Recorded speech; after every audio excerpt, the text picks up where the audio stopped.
berita fresh nih. Jadi si Mark Zuckerberg baru aja bilang kalau dia tuh nyesel dulu tuh dia mau aja di pressure sama pemerintahannya Biden ya untuk sensorin berita-berita mengenai COVID.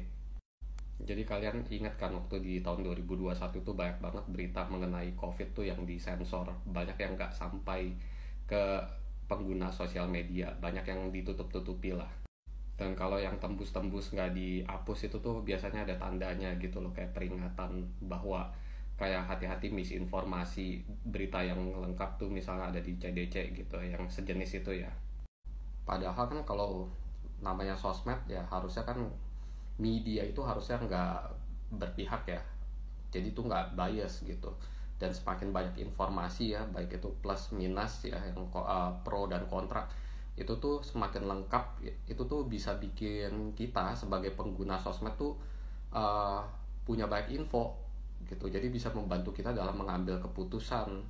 Nah kalau disensor-sensor terus kan ya kita jadi digiring dong, jadi ke paling ke satu arah aja gitu, yang mayoritas ambil tuh terlepas dari apapun itu beritanya ya digiring. Mayoritas tuh biasa akan ngambilnya A ya, jadi kalian kayak di-expect untuk ikutin aja gitu. Kalau kayak gitu kan berarti media udah bias ya, udah nggak objektif lagi.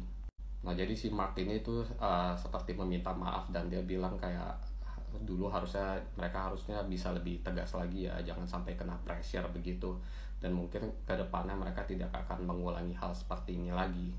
Cuma ya sepanjang sejarah biasanya sih hal seperti ini nggak terelakkan ya, biasanya akan suka nggak suka ya, itu bisa aja terjadi bahwa media itu tuh akan berpihak lagi ke satu sisi gitu. Itu memang walaupun sulit untuk diterima, tapi itu lebih ke kenyataan yang pahit aja ya.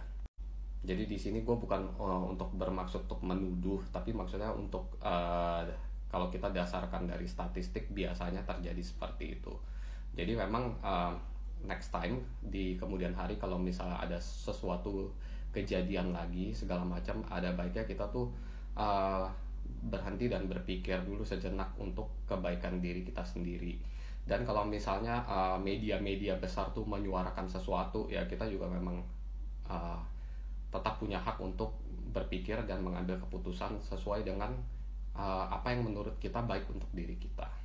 Nah jadi dengan demikian tuh kita bisa tanggung jawab penuh ya atas diri kita, dan suatu saat nanti ketika bertahun-tahun kemudian ya ada orang seperti kayak tadi kasusnya si Mark Zuckerberg itu baru minta maaf, jadi kita tuh nggak ngerasa kayak anjir kita baru aja ditipu nih beberapa tahun ini, atau anjir baru aja kita nih digiring nih opini kita bertahun-tahun terakhir, cara kita berpikir ternyata udah diarahin gitu. Nah jadi kita bisa hindari hal-hal seperti itu kalau kita tuh berpikir lebih kritis dan lebih mendalam, karena itu ujung-ujungnya untuk kebaikan kita sendiri. Stay safe.